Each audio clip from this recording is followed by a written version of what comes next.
Xin chào các bạn, đây là Gina kể chuyện, nơi những câu chuyện tình làm trái tim rung động.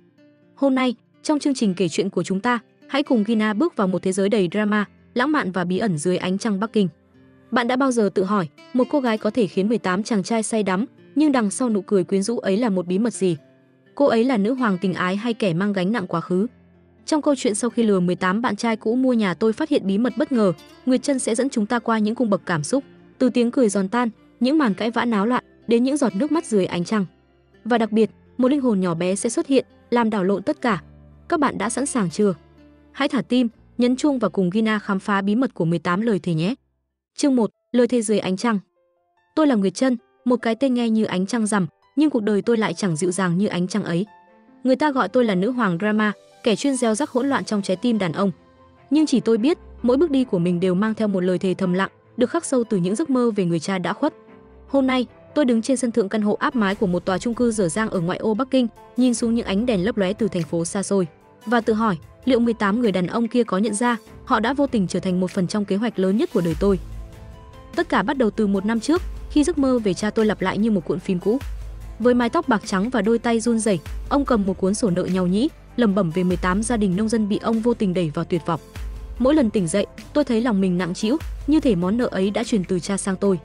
Trong giấc mơ cuối cùng, cha nhìn tôi với ánh mắt đầy hy vọng, "Nguyệt Trân, con phải giúp bố trả nợ." 18 người, 18 luồng dương khí, con sẽ tìm được họ. Tôi không tin vào chuyện ma quỷ, nhưng khi gã bạn trai cũ đầu tiên xuất hiện, khuôn mặt y hệt trong giấc mơ, tôi biết mình không thể chạy trốn. Người đầu tiên là Hàn Phong, biệt danh thi sĩ lãng mạn.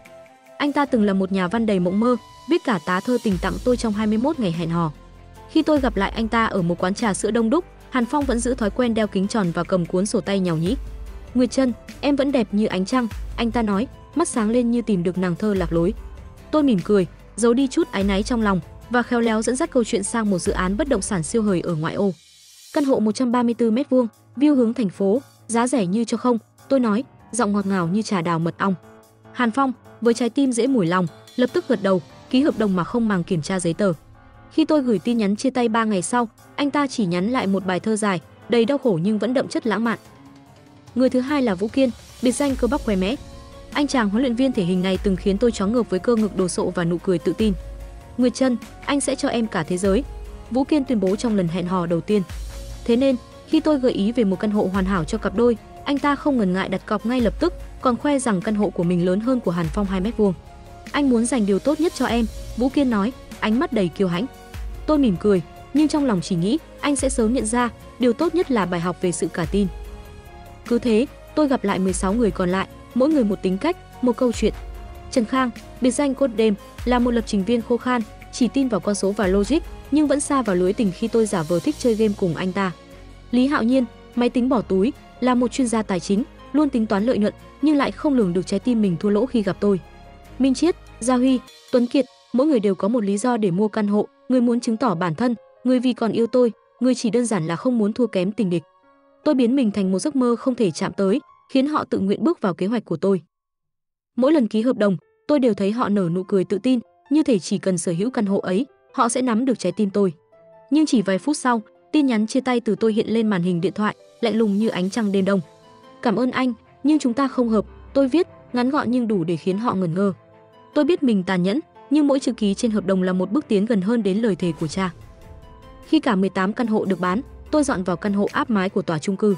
Tòa nhà này nằm lẻ loi giữa ngoại ô Bắc Kinh, trông như một giấc mơ dang dở, tường chưa sơn hết, cầu thang thiếu tay vịn và những hành lang tối om chỉ sáng lên nhờ ánh trăng. Tôi chọn nơi này không phải vì tiện nghi, mà vì nó là mảnh đất cha từng nhắc đến trong giấc mơ, nơi sẽ hóa giải món nợ của ông. Nhưng tôi không ngờ, quyết định này đã châm ngòi cho một cơn bão. Đêm đầu tiên tôi dọn vào, cả tòa nhà như bị nhấn nút hỗn loạn. Tiếng gào thét, chửi bới vang lên từ các tầng dưới, hòa cùng tiếng gió rít qua những khung cửa sổ chưa lắp kính. Tôi đứng trên sân thượng, nghe từng lời cay đắng từ những người đàn ông từng yêu tôi. "Nguyệt Trân, cô lừa chúng tôi đến cái nơi hoang vắng này để làm gì?" Hàn Phong hét lên, giọng run run như muốn khóc. "Cô nghĩ mình là nữ hoàng, muốn đè đầu cưỡi cổ chúng tôi mãi mãi sao?" Vũ Kiên gầm lên, cơ bắp căng cứng dưới ánh trăng. Tôi chỉ mỉm cười, không đáp, vì tôi biết câu chuyện này mới chỉ bắt đầu. Nhưng rồi, khi ánh trăng chiếu qua cửa sổ, một bàn tay nhỏ lạnh buốt bất ngờ nắm lấy mắt cá chân tôi. Tôi giật mình, suýt đánh rơi ly trà đào trên tay. Một giọng nói trẻ con, vừa ngây thơ vừa kỳ lạ, vang lên trong bóng tối, "Chị ơi, chị lừa nhiều người thế, cẩn thận bị trừng phạt đó nha." Tôi nhíu mày, quay lại và thấy một cậu bé lơ lửng giữa không trung, tóc buộc đuôi sam, đeo vòng cổ lấp lánh, đôi mắt to tròn như chuông đồng. Cậu bé trừng mắt, cố làm ra vẻ hung dữ, nhưng trông chỉ như một chú mèo con giơ móng vuốt. Chị là ai mà dám gọi tôi là nữ lừa đảo? Tôi hỏi, giọng nửa đùa nửa thật. Cậu bé hếch mũi, tuyên bố, tôi là Tiểu Hạo, linh hồn được thuê để dạy chị một bài học. Tôi bật cười, nhấc cậu bé lên như nhấc một chú gấu bông. Linh hồn gì mà đáng yêu thế này? Ai thuê cậu? Nói đi. Tiểu Hạo vùng vẫy, nhưng rồi khai thật, là đám anh chàng dưới lầu đó. Họ góp tiền, à không, góp điểm công đức để tôi đến dọa chị. Tôi nhướng mày, nhìn xuống những ánh đèn lập lòe từ các căn hộ bên dưới. Vậy là 18 anh chàng kia không chỉ giận tôi, mà còn lôi cả cõi âm vào cuộc. Nhưng nhìn Tiểu Hạo với đôi má phồng phồng và ánh mắt lấp lánh, tôi biết cuộc chơi này sắp trở nên thú vị hơn rất nhiều. Chương 2, bóng hình trong đêm. Đêm ở ngoại ô Bắc Kinh tĩnh lặng đến lạ, chỉ có tiếng gió rít qua những khung cửa sổ chưa hoàn thiện của tòa chung cư. Tôi, Nguyệt Trân, nằm trên chiếc sofa cũ kỹ trong căn hộ áp mái, ánh trăng len qua rèm cửa, vẽ những vệt sáng bạc trên sàn nhà. Cậu bé Tiểu Hạo, tự xưng là linh hồn được thuê để dọa tôi, đang lơ lửng giữa không trung, đôi mắt to tròn lấp lánh như hai viên ngọc. Cậu nhóc trừng mắt, cố làm ra vẻ hung dữ, nhưng chiếc vòng cổ lấp lánh và mái tóc đuôi sam chỉ khiến tôi muốn véo má cậu. Chị Nguyệt Trân, đừng cười nữa, tôi đến để dạy chị bài học đây. Tiểu Hạo tuyên bố, giọng non nớt nhưng đầy kiên quyết. Tôi nhớn mày, chống cằm nhìn cậu. Dạy tôi? Với cái dáng vẻ bé con này. Thôi nào, kể xem đám anh chàng dưới lầu đã hứa trả cậu bao nhiêu điểm công đức. Tiểu Hạo phồng má, rõ ràng bị chọc đúng chỗ ngứa. Họ góp mỗi người 100 điểm công đức, được chưa? Nhưng tôi là linh hồn chuyên nghiệp, không dễ bị mua chuộc đâu. Cậu nhóc khoanh tay, cố tỏ ra oai vệ, nhưng động tác lại vụng về đến mức suýt va vào đèn chùm. Tôi bật cười, nhấc ly trà đào lên nhấp một ngụm. Chuyên nghiệp? Vậy thử làm gì đó đáng sợ xem nào. Hay là cậu chỉ biết bay lơ lửng và nói chuyện dễ thương thôi? Tiểu Hạo tức tối, môi mím chặt, rồi bất ngờ phun ra một luồng sáng xanh lấp lánh từ miệng. Tôi giật mình, tóc mái bị luồng sáng ấy quẹt qua, xoăn tít như lông cừu, mùi khét thoảng lên. Này, nhóc con, định đốt nhà tôi à? Tôi hét lên, vội lấy gương soi. Tiểu Hạo đắc ý, ưỡn ngực. Hê, giờ thì biết sợ chưa? Tôi là linh hồn mạnh mẽ nhất cõi âm đấy. Mạnh mẽ? Tôi nhìn cậu nhóc, vai xệ xuống như bánh bao bị ỉu, và chỉ muốn bật cười. Nhưng sâu trong lòng, tôi cảm nhận được điều gì đó kỳ lạ. Tiểu Hạo không giống một linh hồn đáng sợ, mà như một đứa trẻ lạc lối, tìm kiếm thứ gì đó mà chính cậu cũng không hiểu. Được rồi, Tiểu Hạo, tôi dịu giọng, đặt ly trà xuống. Cứ ở đây với chị, nhưng đừng phá phách nữa. Muốn ăn gì không? Chị có bánh quy sô cô la đấy. Đôi mắt cậu nhóc sáng rực, nhưng rồi cậu lắc đầu, giọng buồn bã. Linh hồn không ăn được đồ của người đâu. Nhưng, chị tốt thật đấy. Tôi tưởng chị là người xấu cơ. Tôi nhướng mày, ngạc nhiên trước sự ngây thơ của cậu. Tốt? Chị lừa 18 anh chàng mua nhà ở cái nơi hoang vắng này, mà cậu bảo chị tốt. Tiểu Hạo nghiêng đầu, vòng cổ lấp lánh dưới ánh trăng. Trên đầu chị có ánh sáng công đức, không thấp đâu. Nếu là người xấu, ánh sáng đó đã đen xì rồi. Lời nói của Tiểu Hạo khiến tôi khựng lại. Ánh sáng công đức. Tôi không tin vào những chuyện thần bí, nhưng câu nói ấy như chạm vào một góc sâu kín trong lòng. Cha tôi từng nói, mỗi việc tốt ta làm sẽ để lại một dấu ấn vô hình, như ánh trăng soi sáng đêm đen. Liệu có phải cha đã dẫn Tiểu Hạo đến với tôi, như một phần của lời thề năm xưa? Tôi chưa kịp suy nghĩ thêm thì tiếng ồn ào từ tầng dưới phá tan sự tĩnh lặng. Tiếng bước chân dồn dập, tiếng cãi vã gay gắt và cả tiếng đập cửa vang lên như muốn phá sập cả tòa nhà. Nguyệt Trân, ra đây ngay. Cô nghĩ mình có thể trốn mãi sao? Đó là giọng của Lý Hạo Nhiên, anh chàng tài chính với biệt danh máy tính bỏ túi. Tôi thở dài, đứng dậy, mở cửa sổ nhìn xuống. Dưới ánh trăng, 18 bóng người tụ tập trước cổng tòa nhà, mỗi người một vẻ, nhưng đều mang chung một biểu cảm, tức giận pha lẫn bối rối. Hàn Phong, nhà văn lãng mạn, đứng đầu nhóm, tay cầm cuốn sổ tay như chuẩn bị đọc một bài thơ trách móc. Nguyệt Trân, cô lừa chúng tôi đến đây, giờ còn dọn lên tầng áp mái để làm gì? Muốn cả thế giới biết cô độc ác thế nào à? Bên cạnh anh ta, Vũ Kiên khoe cơ bắp, giọng gầm lên, cô nghĩ tôi sẽ để yên sao? Căn hộ của tôi lớn nhất, 134 m², cô chọn tôi là đúng nhất, sao lại chia tay? Trần Khang, anh chàng lập trình viên, đẩy kính, lạnh lùng chen vào, đừng tranh cãi vô ích. Tôi đã tra Google Maps, khu này cách trung tâm Bắc Kinh 50 cây số, chim còn chẳng thèm bay qua. Nguyệt Trân, cô tính để chúng tôi sống trong cái lồng hoang vắng này cả đời à? Tôi tựa vào lan can, mỉm cười nhìn họ. Các anh ồn ào quá đấy. Phí quản lý tòa nhà nộp đủ chưa? Nếu chưa, đừng trách tôi gọi bảo vệ đuổi nhé. Lời nói của tôi như đổ dầu vào lửa. Minh Chiết, một anh chàng họa sĩ với mái tóc bù xù, giơ cây cọ vẽ lên như muốn ném về phía tôi. Nguyệt Trân, cô quá đáng lắm. Tôi đã vẽ cả một bức chân dung cho cô, thế mà cô đá tôi chỉ sau một tuần. Gia Huy, chủ tiệm trà sữa, chen vào, cô còn nợ tôi 3 ly trà đào cam xả. Lừa tiền tôi mua nhà, giờ còn giả vờ vô tội. Tiếng cãi vã càng lúc càng lớn, như một dàn hợp xướng lạc điệu. Tôi khoanh tay, định đáp lại thì Tiểu Hạo bất ngờ ló đầu ra từ cửa sổ, làm mặt quỷ. Bù! Cậu nhóc hét lên, luồng sáng xanh lấp lánh phát ra từ vòng cổ. Cả 18 anh chàng giật mình, ôm nhau thành một cục, tiếng hét vang vọng khắp khu ngoại ô. Linh hồn! Có linh hồn thật kìa! Vũ Kiên, dù cơ bắp to như núi, lại là người hét to nhất, suýt ngã nhào vào bụi cỏ. Tôi véo má Tiểu Hạo, thì thầm, nhóc con, đừng phá đám nữa, chị đang xử lý đây. Tiểu Hạo chu môi, lẩm bẩm, chị bảo tôi làm gì đáng sợ, giờ lại trách tôi. Tôi phì cười, quay lại nhìn đám người bên dưới. Các anh bình tĩnh đi. Linh hồn này là do các anh mời đến, đúng không? Giờ sợ cái gì? Cả nhóm nhìn nhau, ánh mắt hoảng loạn xen lẫn nghi ngờ.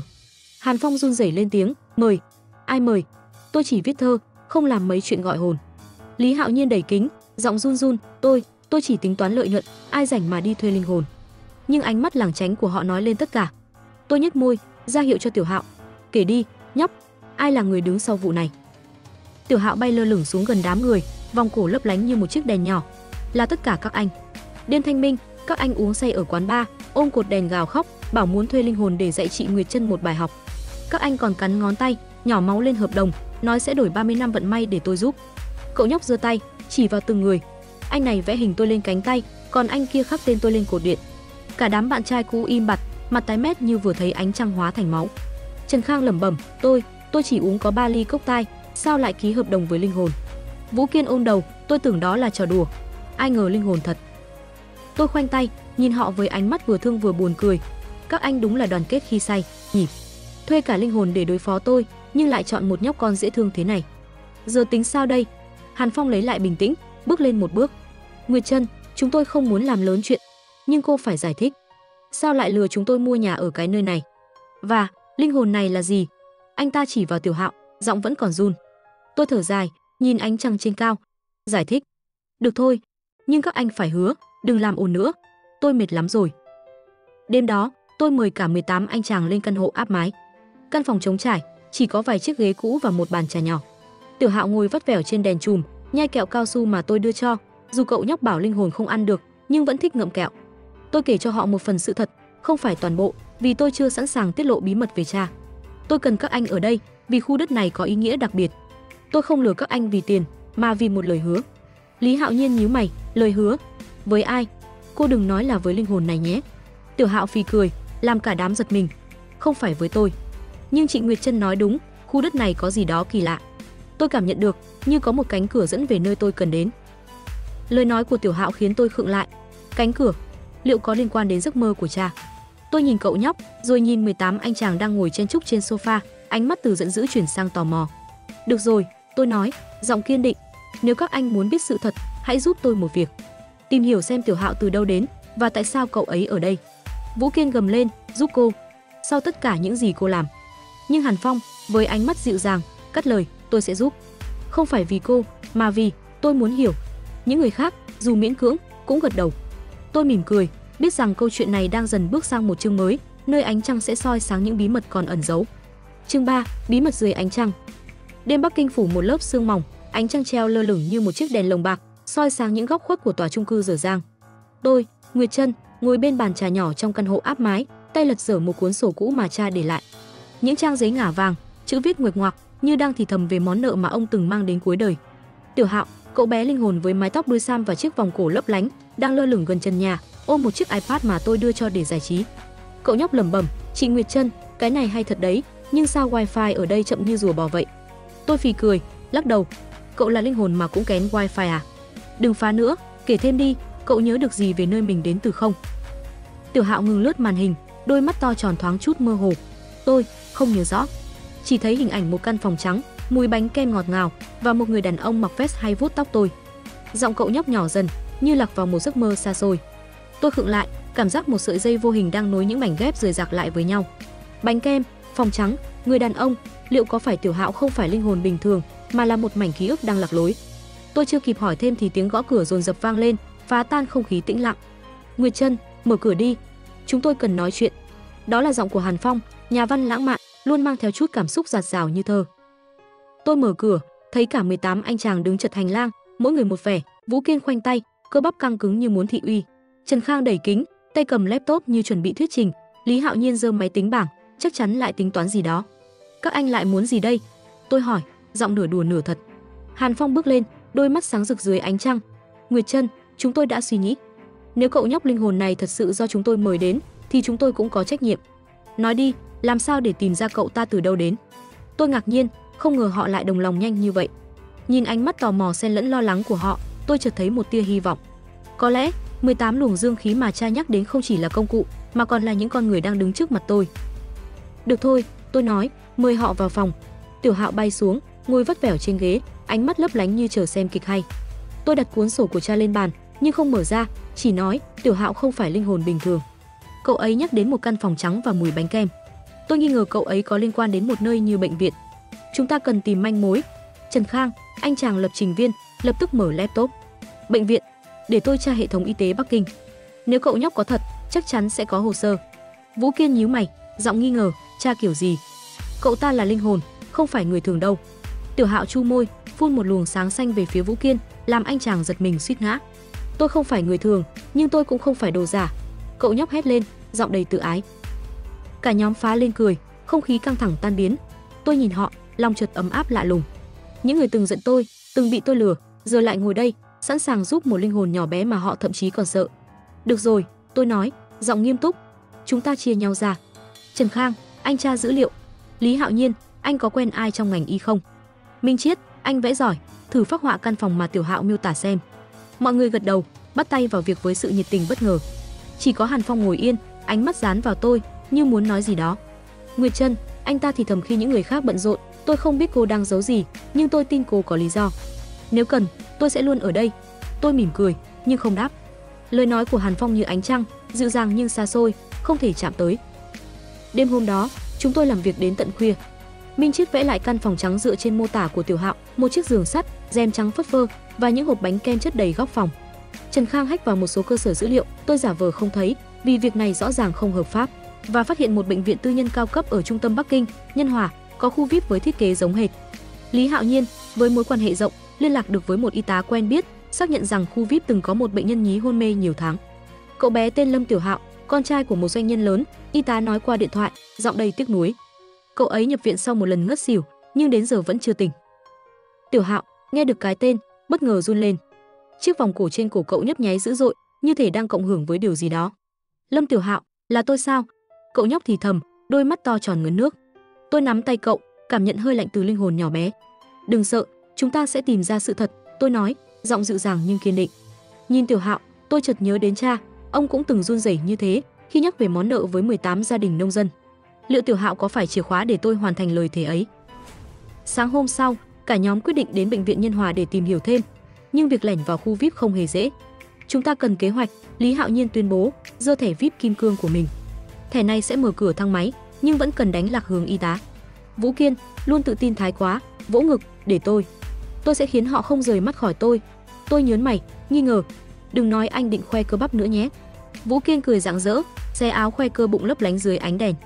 Cô sẽ thấy, Nguyệt Trân, sức hút của tôi là vô địch. Cả nhóm bật cười, nhưng tôi không ngăn cản.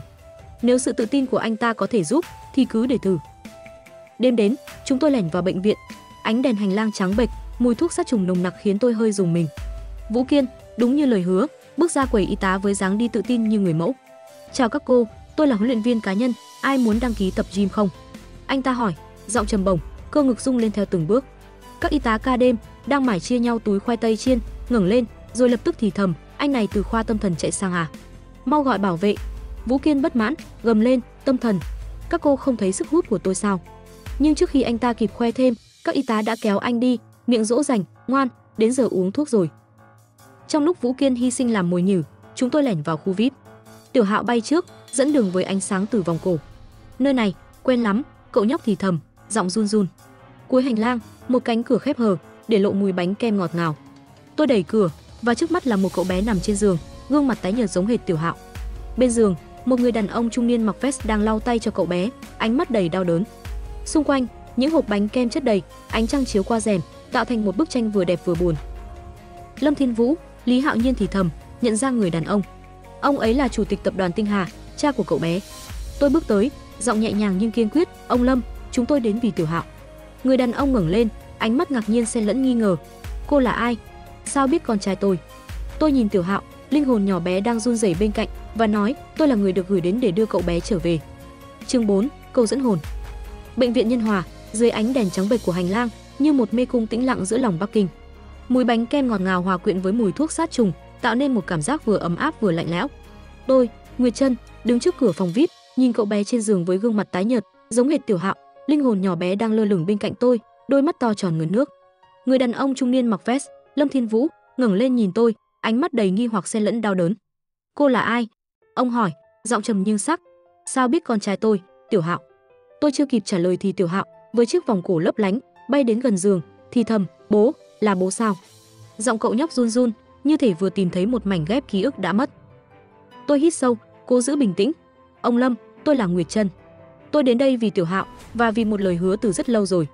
Sau lưng tôi, 18 anh chàng bạn trai cũ chen chúc trong hành lang, cố giữ im lặng nhưng không giấu nổi vẻ tò mò. Vũ Kiên, sau màn hy sinh làm mồi nhử y tá, vẫn còn bực bội, thì thầm với Trần Khang, cô ấy lại định giở trò gì nữa đây? Lừa cả chủ tịch tập đoàn Tinh Hà à? Trần Khang đẩy kính, lườm lại, im đi, đừng phá đám. Tôi hack camera đến nơi rồi. Hàn Phong, nhà văn lãng mạn, đứng gần tôi nhất, ánh mắt dịu dàng như muốn bảo vệ. Nguyệt Trân, nếu cần gì, cứ nói, anh ta thì thầm, giọng thấp nhưng ấm áp. Tôi khẽ gật đầu, lòng chợt dao động, nhưng nhanh chóng dập tắt cảm xúc ấy. Đây không phải lúc để yếu lòng. Lâm Thiên Vũ đứng dậy, chỉnh lại áo vest, ánh mắt vẫn dán vào tôi. Lời hứa, cô nói gì tôi không hiểu. Tiểu Hạo đã hôn mê gần 1 năm, các bác sĩ giỏi nhất đều bó tay. Cô là ai mà dám nói có thể giúp con trai tôi? Tôi mỉm cười, nhưng nụ cười ấy mang theo chút cay đắng. Ông Lâm, tôi không phải bác sĩ, cũng không phải thần tiên, nhưng tôi biết Tiểu Hạo không chỉ là một cậu bé nằm trên giường. Linh hồn cậu ấy đang ở đây, ngay bên cạnh ông. Tôi ra hiệu cho Tiểu Hạo. Cậu nhóc, dù lo lắng, vẫn cố phun một luồng sáng xanh từ vòng cổ, khiến rèm cửa phất phơ như có gió. Lâm Thiên Vũ giật mình, lùi lại, làm đổ một hộp bánh kem trên bàn. Cái gì thế này? Ông lắp bắp, gương mặt tái mét.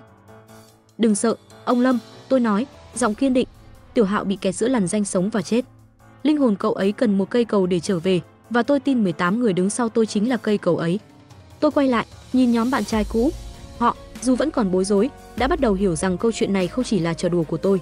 Lý Hạo Nhiên, anh chàng tài chính, bước lên, giơ thẻ VIP kim cương. Ông Lâm, tôi là khách hàng của tập đoàn Tinh Hà.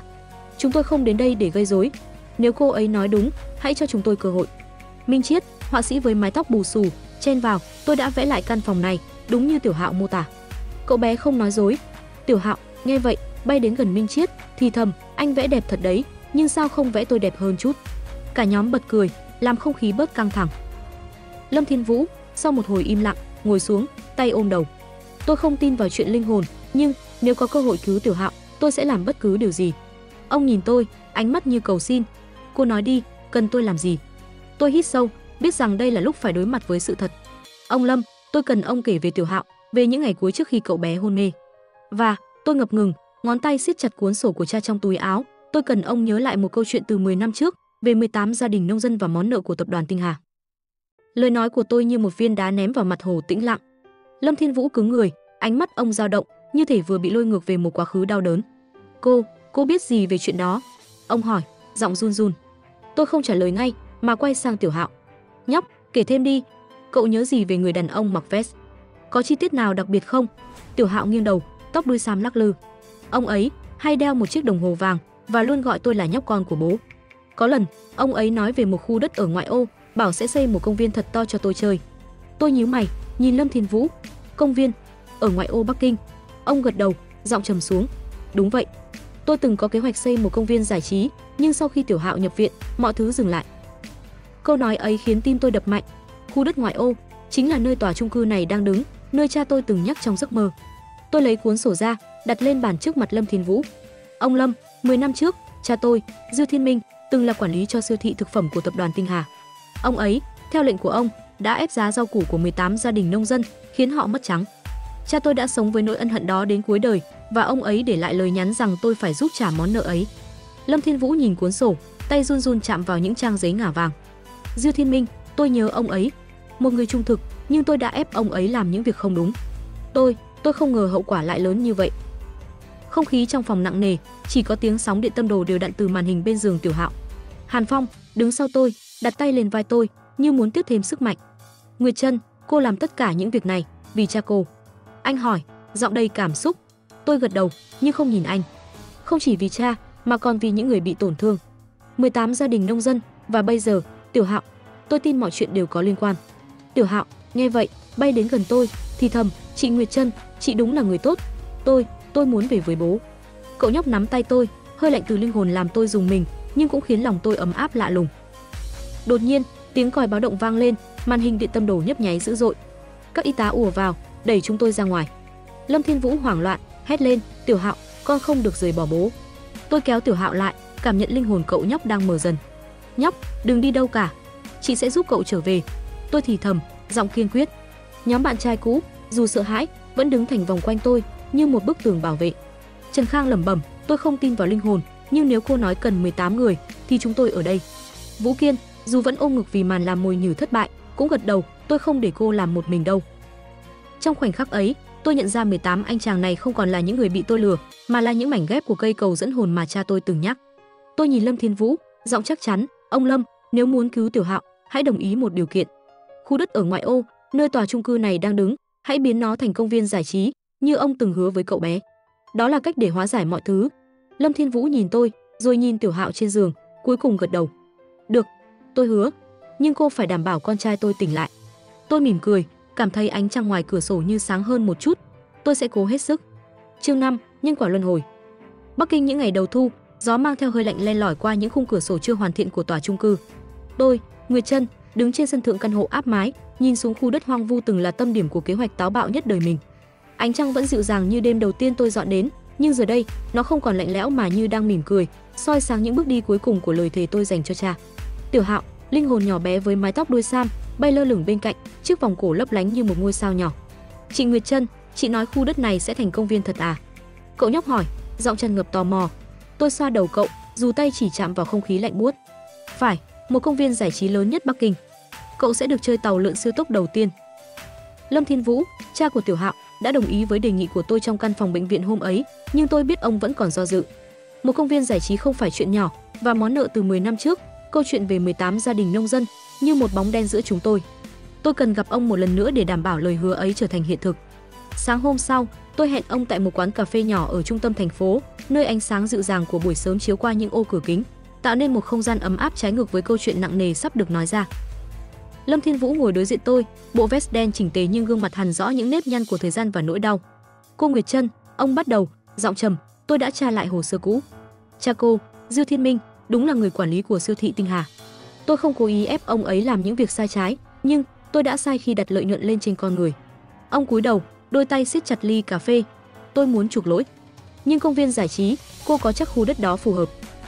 Tôi lấy từ túi áo ra một bản phác thảo mà Minh Chiết, anh chàng họa sĩ, đã vẽ đêm qua, một công viên giải trí rực rỡ với tàu lượn siêu tốc, vòng quay ngựa gỗ và những con đường rợp bóng cây.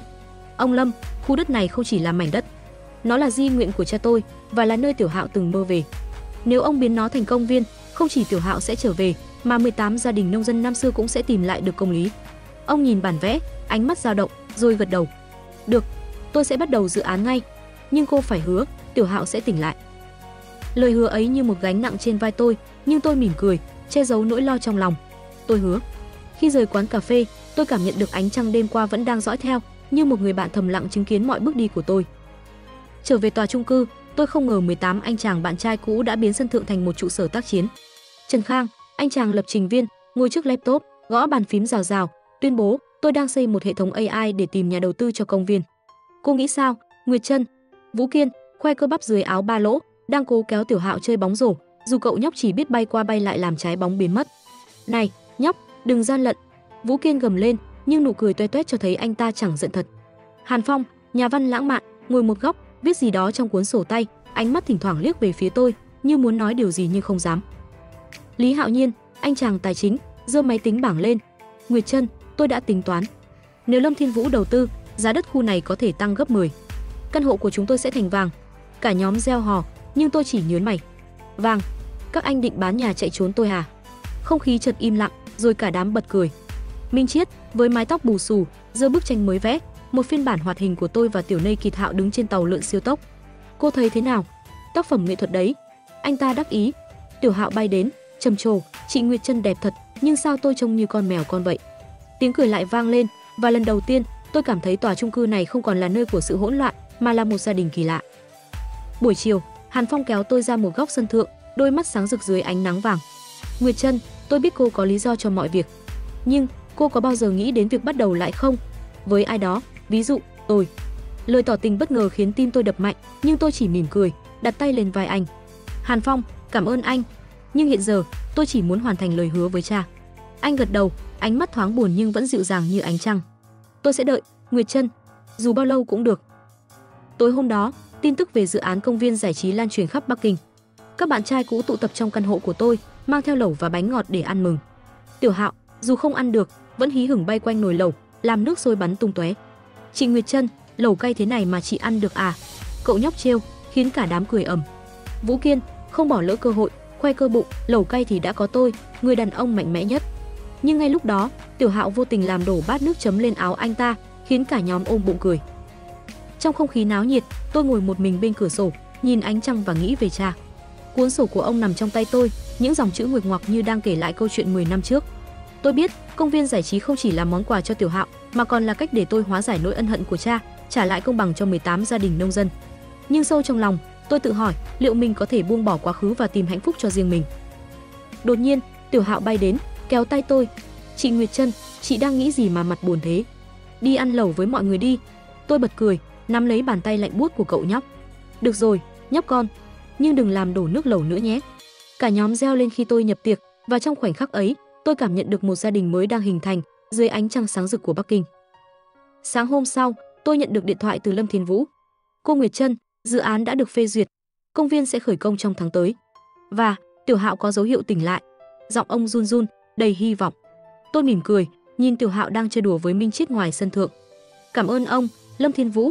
Chúng ta sắp hoàn thành lời thề rồi. Chương 6, công viên giải trí của nhân gian. Bắc Kinh cuối thu, những cơn gió nhẹ cuốn theo lá vàng rơi trên khu đất ngoại ô từng hoang vu. Tôi, Nguyệt Trân, đứng trên sân thượng căn hộ áp mái, nhìn xuống nơi mà chỉ vài tháng trước còn là một tòa chung cư dở dang, giờ đã hóa thành công viên giải trí rực rỡ ánh đèn. Tàu lượn siêu tốc vẽ những đường cung bạc trên bầu trời, tiếng cười nói của đám đông vang vọng, hòa cùng ánh trăng tròn sáng như một lời chúc phúc. Tiểu Hạo, cậu bé từng là linh hồn nhỏ bé, giờ ngồi trên xích đu ngoài ban công, gương mặt hồng hào, đôi mắt lấp lánh như chiếc vòng cổ cậu từng đeo. Chị Nguyệt Trân, công viên này đẹp thật đấy. Chị hứa cho tôi chơi tàu lượn đầu tiên, nhớ nhé. Cậu nhóc cười, giọng trong trẻo như tiếng chuông gió. Tôi mỉm cười, xoa đầu Tiểu Hạo. Được thôi, nhóc con. Nhưng đừng chạy lung tung, bố cậu sẽ lo đấy. Tiểu Hạo đã tỉnh lại sau đêm định mệnh ở bệnh viện, khi 18 luồng dương khí của các anh chàng bạn trai cũ vô tình tạo thành cây cầu dẫn hồn, đưa cậu trở về với thế giới người sống. Lâm Thiên Vũ, cha của cậu, đã giữ lời hứa, biến khu đất này thành công viên giải trí lớn nhất Bắc Kinh, không chỉ để thực hiện ước mơ của Tiểu Hạo, mà còn để chuộc lại lỗi lầm của ông với 18 gia đình nông dân năm xưa. Nhưng với tôi, công viên này là lời đáp cuối cùng cho cha, Diêu Thiên Minh, người đã gửi gắm di nguyện qua những giấc mơ vượt âm dương. Hôm khai trương công viên, cả khu ngoại ô náo nhiệt như một bức tranh sống động. Những gian hàng bán kẹo bông, bóng bay hình thú và tiếng nhạc rộn ràng từ vòng quay ngựa gỗ khiến tôi không khỏi mỉm cười. 18 anh chàng bạn trai cũ, từng giận tôi đến nghiến răng, giờ tụ tập dưới cổng công viên, mỗi người một phong cách. Vũ Kiên, anh chàng cơ bắp, mặc áo ba lỗ hồng phấn, đang cố cosplay một nhân vật zombie múa cột để gây ấn tượng với du khách. Nguyệt Trân, nhìn tôi này, tôi sẽ là ngôi sao của công viên. Anh ta hét lên, nhưng suýt ngã khi vấp phải dây điện. Trần Khang, lập trình viên khô khan, ôm laptop, lẩm bẩm, tôi đã viết một AI ma nữ tự động đuổi người. Cô muốn thử không? Tôi lắc đầu, bật cười. Cứ để ma nữ của anh trong máy tính đi, Trần Khang. Lý Hạo Nhiên, anh chàng tài chính, giơ máy tính bảng khoe biểu đồ lợi nhuận. Nguyệt Trân, cô thấy chưa? Nhờ công viên, giá đất khu này tăng gấp 10. Tôi giàu rồi. Minh Chiết, họa sĩ với mái tóc bù xù, không chịu thua, giơ bức tranh mới vẽ. Một Nguyệt Trân đứng giữa công viên, ánh trăng rực rỡ phía sau. Cô là nguồn cảm hứng của tôi, anh ta nói, mắt sáng rực. Nhưng người khiến tôi chú ý nhất là Hàn Phong, nhà văn lãng mạn, đứng lặng lẽ một góc, tay cầm cuốn sách mới xuất bản. Bìa sách loè loẹt với dòng chữ, tôi bị bạn gái cũ lừa thành triệu phú. Nguyệt Trân, cô đọc thử chưa? Tôi viết về cô đấy, anh ta nói, giọng nửa đùa nửa thật, nhưng ánh mắt lại chứa đựng một tình cảm sâu sắc. Tôi cầm cuốn sách, lật vài trang và bất giác mỉm cười. Hàn Phong đã biến câu chuyện hỗn loạn của chúng tôi thành một tiểu thuyết lãng mạn, nơi tôi không phải nữ lừa đảo, mà là một cô gái mang sứ mệnh hóa giải quá khứ. Anh đúng là nhà văn, Hàn Phong, biết cách làm mọi thứ trở nên đẹp đẽ, tôi nói, trả cuốn sách lại. Anh nắm tay tôi, giọng khẽ, Nguyệt Trân, tôi không chỉ viết để kể chuyện.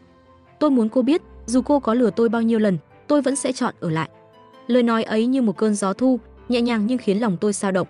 Tôi rút tay lại, mỉm cười, cảm ơn anh, nhưng tôi cần thời gian để tìm lại chính mình.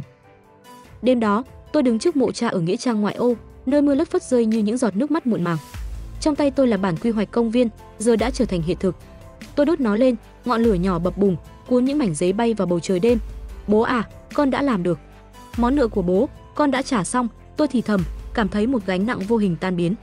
Trong khoảnh khắc ấy, tôi như nghe thấy giọng cha vang lên trong gió, con gái, bố tự hào về con. Giờ hãy sống cho chính mình. Nước mắt tôi lăn dài, hòa cùng mưa, nhưng lần này, nó không còn là nỗi đau, mà là sự giải thoát. Sáng hôm sau, tôi trở lại công viên. Tiểu Hạo chạy đến, kéo tay tôi. Chị Nguyệt Trân, đi chơi tàu lượn với tôi đi. Cậu nhóc cười rạng rỡ, không còn là linh hồn lạc lối mà là một đứa trẻ tràn đầy sức sống. Lâm Thiên Vũ đứng phía sau, ánh mắt biết ơn. Cô Nguyệt Trân, cảm ơn cô. Không chỉ vì Tiểu Hạo, mà còn vì đã cho tôi cơ hội sửa sai. Tôi gật đầu, không nói gì, nhưng lòng nhẹ nhõm như ánh trăng rằm.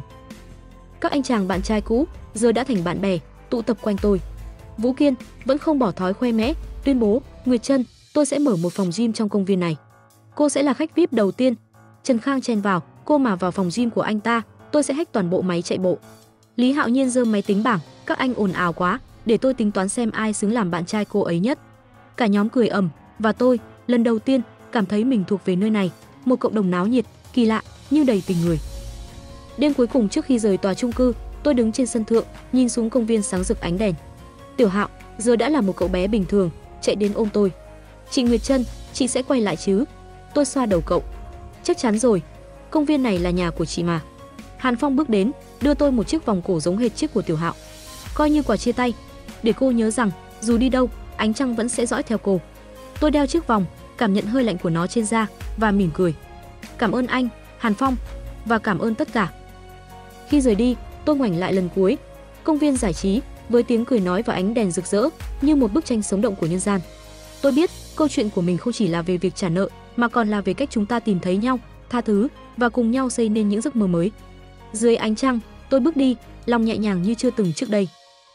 Chính Văn Hoàn, phiên ngoại, dưới ánh trăng rằm. Một năm sau ngày công viên giải trí ánh trăng rằm khai trương, Bắc Kinh bước vào mùa thu dịu dàng, khi những cành phong đỏ rực như ngọn lửa thắp sáng cả thành phố. Tôi, Nguyệt Trân, giờ là quản lý sự kiện của công viên, ngày nào cũng bận rộn chạy qua chạy lại giữa các gian hàng kẹo bông và khu tàu lượn siêu tốc. Công viên không chỉ là di sản của cha tôi, mà còn là nơi tôi tìm thấy một phiên bản mới của chính mình. Không còn là cô gái mang gánh nặng quá khứ, mà là một Nguyệt Trân biết cười nhiều hơn, sống nhiều hơn. Hôm nay là đêm rằm tháng 8, lễ hội Trung thu biến công viên thành một bức tranh rực rỡ với đèn lồng đỏ, bánh trung thu thơm lừng và những màn trình diễn pháo hoa làm đám đông reo hò. Tiểu Hạo giờ đã là một cậu bé 10 tuổi lanh lợi, chạy đến kéo tay tôi. Chị Nguyệt Trân, chị phải ăn bánh trung thu với em chọn nhân đậu đỏ, ngon nhất luôn.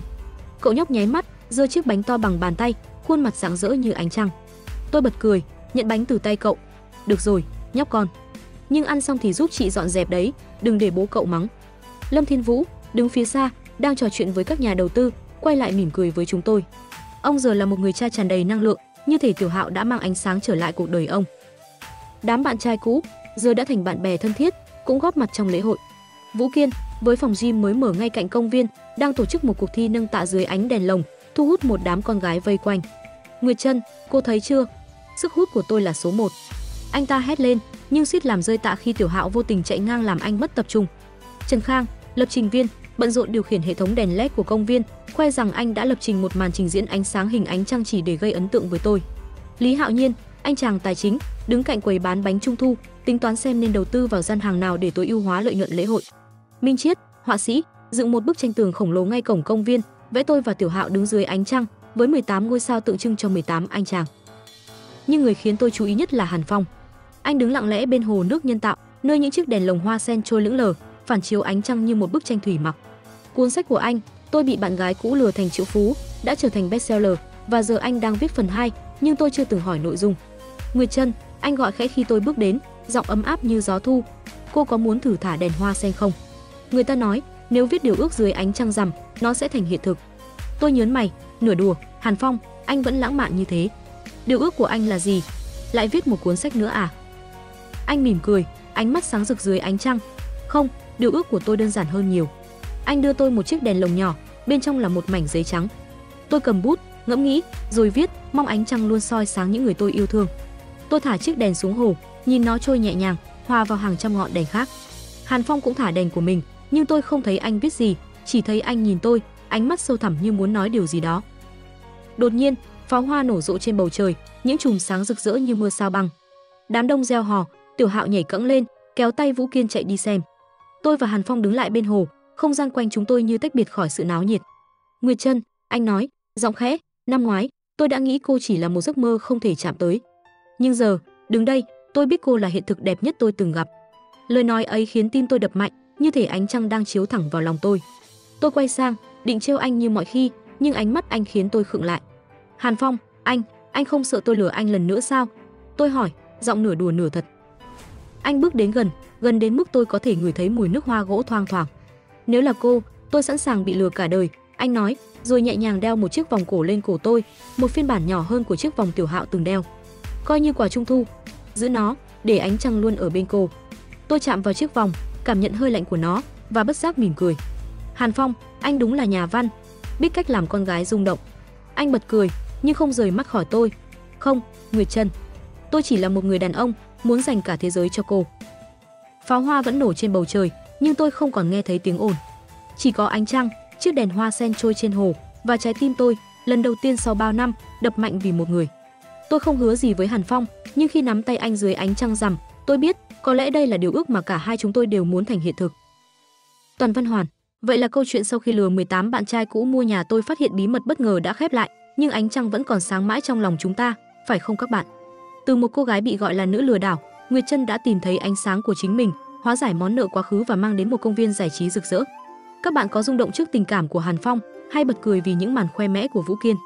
Hãy để lại bình luận, chia sẻ cảm xúc của bạn về câu chuyện này nhé. Đừng quên nhấn like, subscribe và bật chuông để không bỏ lỡ những câu chuyện ngôn tình đầy cảm xúc tiếp theo trên Gina kể chuyện. Hẹn gặp lại các bạn dưới ánh trăng rằm sau và chúc mọi người một buổi tối thật ấm áp.